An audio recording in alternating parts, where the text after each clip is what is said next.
off of some of the costs there, but it's never passed on to the consumer, so it's an extra cash grab for corporate conglomerates. Continuing debate, the honourable member for Calgary Rocky-Ridge. Well, thank you, Madam Speaker. It's always an honour and a pleasure to speak in this place and to add my voice to debate.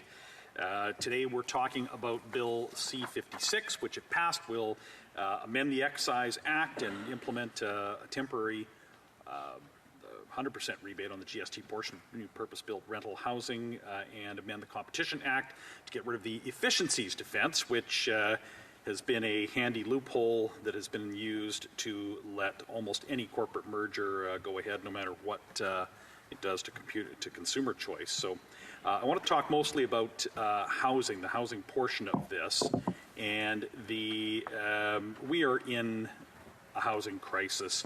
Too many Canadians can't afford to live in their own country, and for a long time, people thought of this as, just a Vancouver problem, or maybe Vancouver and Toronto. But over the past 8 years, the affordability crisis has reached into every community in Canada. Even in my city, Madam Speaker, where the economy was devastated in 2015, and where real estate prices actually fell due to the government's implementation of an immediate attack on the energy industry, I'm receiving emails from my constituents who are demanding action on housing. I got an email from Kathy, who talked about her rent going very quickly from $1,600 to $1,800 to $2,200 per month.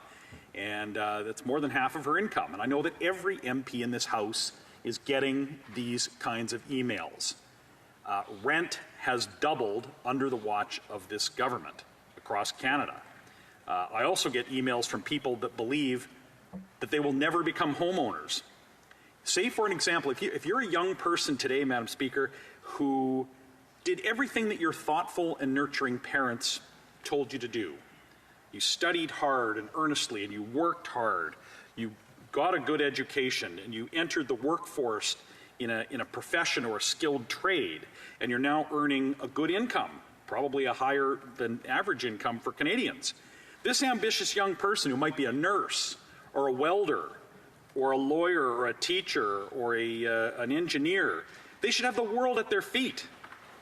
The promise of Canada for decades was that this young person could now go out and rent a place, save their money for a few years, buy a home, maybe before then settling down and starting a family. But this is no longer the reality. How much money can a young person be expected to save in this current environment? What do you do when half your income is going to pay rent?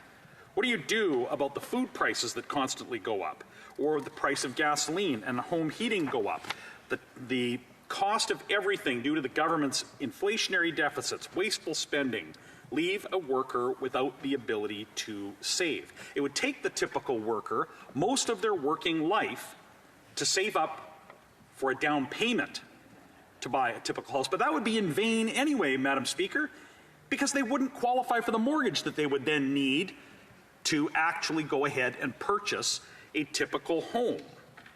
So just what is are the young people today coming out of school to do? Under this government, the country is becoming a place with two kinds of families. Families that already own a home and families that may never.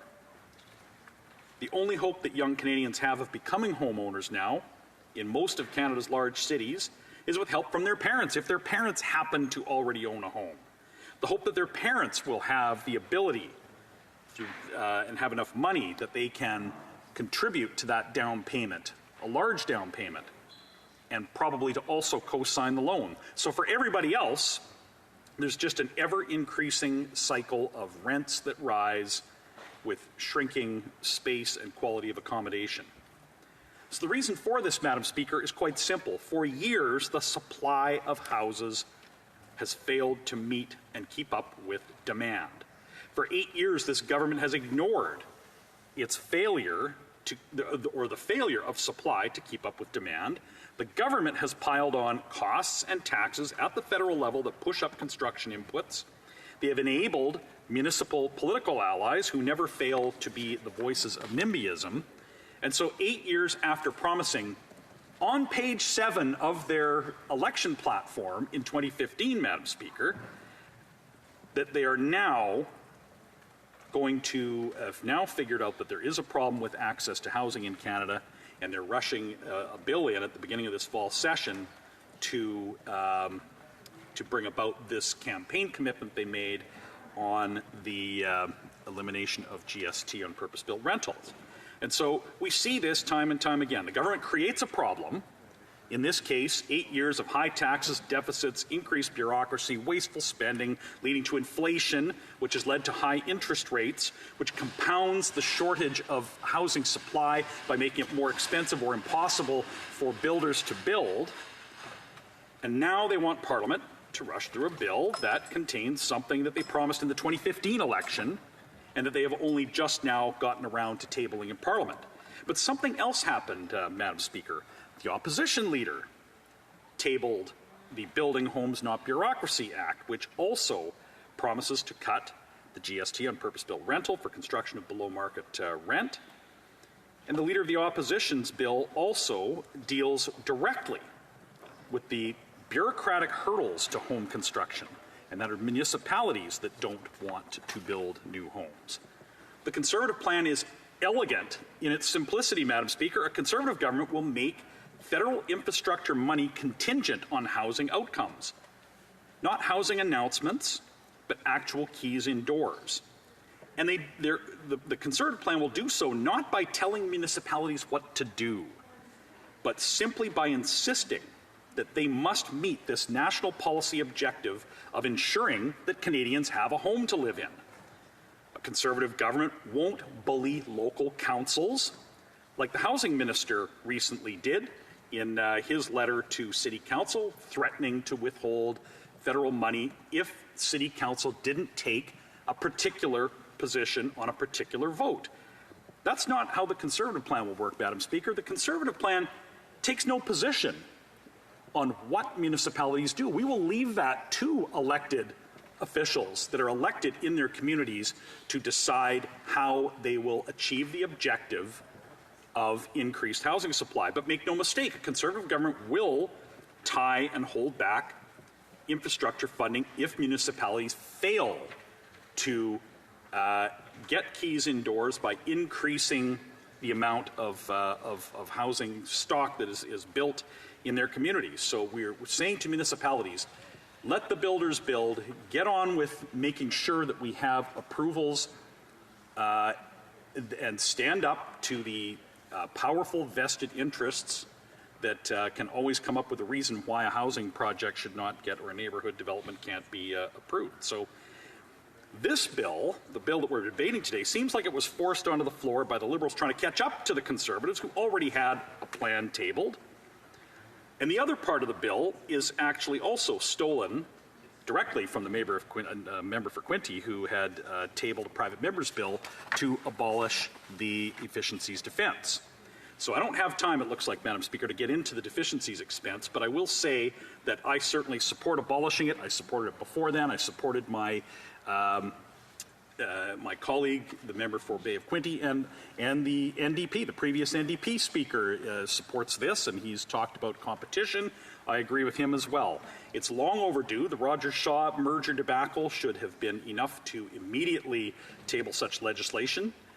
But if a Conservative initiative like that private member's bill is enough to spur the government to action, so be it. That's fine. That's actually Parliament doing what it should, debating ideas. And if they see an idea in two Conservative PMBs and maybe even an NDP PMB, and they want to copy these ideas and table them as government legislation, great, let's get it done. Canadians don't care who tabled what. They just want it done, Madam Speaker. But it's a lesson to all those that maybe have cozied up and are in this unhealthy coalition with the government. They can be in opposition and still get things done. Table good legislation. Let's get good ideas on the table, and let's get better policy for Canadians. Question Comments, the Honourable Member for Hamilton East, Stony Creek. Thanks, Madam Speaker. That was a bit hard to listen to. I was a municipal councillor in the 08-09 recession, and municipalities individually begged the previous government for assistance on the affordable housing front. We witnessed our affordable housing wait lists almost double, and so in Hamilton it went from 3,600 families and individuals to almost 6,200 or 6,400, if memory serves me right. And we also collectively asked through FCM for the previous government to assist municipalities. And guess who was part of the government? The Leader of the Opposition. And so this isn't a case of playing catch-up. This is a case of making up for lost time. All the years that the Conservatives were in government, they had no housing plan. Now our government's come forward with a national housing strategy which responded to the concerns and requests from municipalities from across the country. And so my question to you, Madam Chair, to the member is he aware of that? Member for Calgary Rocky Ridge. Well, I'm aware of a few things, including that this government has been in office for 8 years. 8 years, and they are only now being spurred on by the opposition's plan that has been tabled in this place, kicking and screaming to actually implement something they promised to do in 2015. I know that in 2008, it didn't cost $2,200 a month to rent a portion of a house in my riding. I know that in 2008, you didn't, the mortgage payment on a typical home in Canada wasn't $3,600 a month. I spent 22 years in that industry. I know a little bit about affordability and what people can qualify for then and now. Des commentaires, questions and comments. The Honourable Member for Courtney Alberni. Madam Speaker, and I want to thank my colleague for actually calling out and asking for good ideas. And Madam Speaker, we saw the Conservatives in Ontario do a land giveaway at the Greenbelt that was going to put $8.3 billion into the pockets of developers. And we hear the Conservatives talking about selling public lands, public buildings.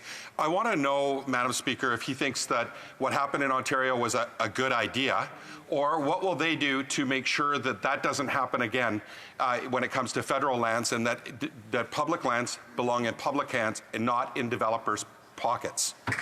Honourable Member for Calgary Rocky Ridge. Well, I'm not going to debate Queen's Park politics here. I'm not even sure if that part of it was even in order, but the rest of the point about freeing up public lands for development, he raises an important point. It has to be done right, but it was actually promised by this government in 2015 as well. Another broken promise, an ignored promise from 8 years ago to examine ways that surplus buildings and lands of the federal government could be made available for residential housing development to meet the overwhelming need for residential property in Canada. Questions and comments. The Honourable Member for Sherwood Park for Saskatchewan. Thank you, Madam Speaker. I thank my colleague for his excellent speech. He made an important distinction, I think, in terms of the Conservative approach to housing, which is we're not going to dictate municipal decisions around zoning, around it's kind of the mechanics of where housing goes, but we are going to set targets and set clear expectations.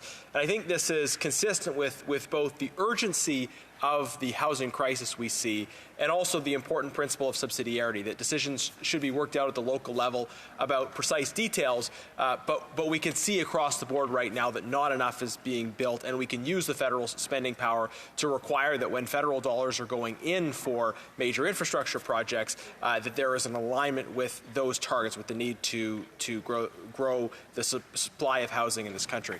I wonder if the member can just share further about how the Conservative principles operating here can really harness growth in the housing supply, both setting national targets in our national interest and also allowing local decision making to continue. Honourable Member for Calgary Rocky Ridge, 25 seconds. Well, he's exactly right. That's the Conservative approach. There is national funding for national government level funding for municipal infrastructure, and that must be tied to national policy objectives like increasing the housing supply. But it will be up to local governments responsible to the local voters that elect them to decide how to meet those objectives, but they will lose their money if they don't meet those objectives.